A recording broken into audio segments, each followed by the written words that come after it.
পাখির ডানার সবচেয়ে বড় পালক, যা ছাড়া কোনো পাখি উড়তে পারবে না, তাকে মূল পালক বলা হয়। ঠিক তেমনি দোয়া একটি পাখি আর দরুদ শরীফ তার মূল পালকের মতোই। সুতরাং এমন পাখি যার মূল পালকই না থাকে তবে তা কিভাবে উড়বে? এমনই ভাবে যে দোয়া দরুদ শরীফ বিহীন হয় তা কিভাবে আল্লাহ রাব্বুল আলামিনের নিকটে কবুল হতে পারে? ফাজাইলে দোয়া 69 পৃষ্ঠা।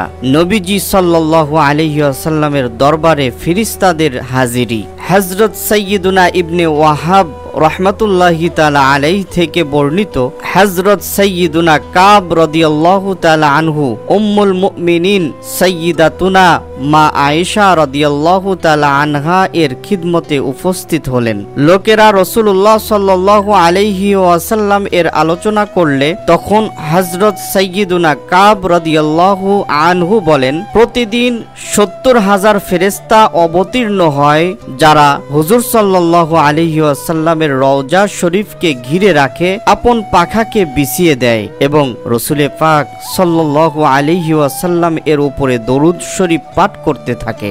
যখন সন্ধ্যা হয় তখন তারা উপরে চলে যায় আর তাদের মতো দ্বিতীয় ফেরেশতার দল অবতীর্ণ হয়, তারাও অনুরূপ করতে থাকে। নবীজি সাল্লাল্লাহু আলাইহি ওয়াসাল্লামের রওজার পাশে দরুদ ও সালাম পেশ করতে থাকে। হাত্তা ইযাং শাক্কাত আনহুল আরদু খরাজা ফি 70 আলফাম মিনাল মালাইকাতি ইয়াজিফুনাহ।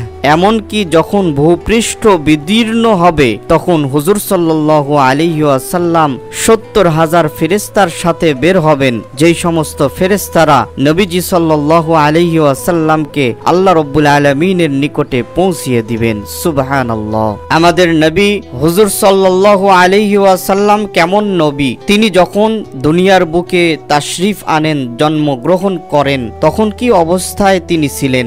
সাইয়্যিদাতুনা মা আমিনা রাদিয়াল্লাহু তাআলা আনহা তিনার গর্ভ থেকে যখন নবীজি সাল্লাল্লাহু আলাইহি ওয়াসাল্লাম দুনিয়ার বুকে তাশরিফ আনেন, দুনিয়ার বাতাসে আগমন করতেই নবীজি সাল্লাল্লাহু আলাইহি ওয়াসাল্লাম সিজদা করেন এবং ঠোঁট মোবারক দিয়ে এই দোয়া পাঠ করতেছিলেন, রব্বি হাবলি উম্মতি, রব্বি হাবলি উম্মতি, রব্বি হাবলি উম্মতি। পরওয়ারদিগার, হে আল্লাহ, আমার উম্মতকে আমার জিম্মাই করে দাও। হে আল্লাহ, আমার উম্মতকে আমার জিম্মাই করে দাও। ফাতাওয়ায়ে রাজভিয়া 30 খণ্ড 712 পৃষ্ঠা। নবীজি সাল্লাল্লাহু আলাইহি ওয়াসাল্লাম জন্ম থেকে নিয়ে দুনিয়ায় 63 বছর জিন্দেগিতে সদা সর্বদা উম্মতি উম্মতি বলে চিন্তা পেরেশানের মধ্যে ছিলেন। উম্মতের জন্য চিন্তা ফিকির করতেন। পুরো জীবন বিভিন্ন সময়ে গুনাহগার উম্মতদের জন্য বিষণ্ণ ছিলেন, পেরেশানের মধ্যে ছিলেন।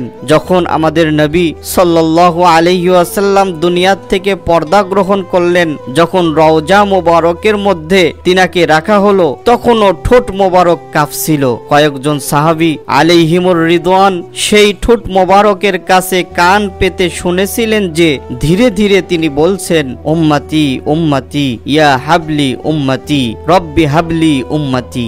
আমার উম্মতের কি গতি! কিয়ামতেও তার নিকটেই আশ্রয় হবে আমাদের। সকল আম্বিয়ায়ে কিরামদের নিকট থেকে নাফসি নাফসি ইযহাবু ইলা গায়রি, আজ আমার নিজের চিন্তা, আজ আমার নিজের চিন্তা, অন্য কারো কাছে তোমরা চলে যাও, আমি কোনো সাহায্য সহযোগিতা করতে পারবো না। এই কথাই শুনবে এবং সেই উম্মতের সহায় নবীজি সাল্লাল্লাহু আলাইহি ওয়াসাল্লামের ঠোঁটে তখনও থাকবে, ইয়া রব্বি উম্মতি উম্মতি, হে আমার রব, আমার উম্মতকে ক্ষমা করে দাও। এই আওয়াজ নবীজি সাল্লাল্লাহু আলাইহি ওয়াসাল্লামের ঠোঁটে থাকবে। সুবহানাল্লাহ।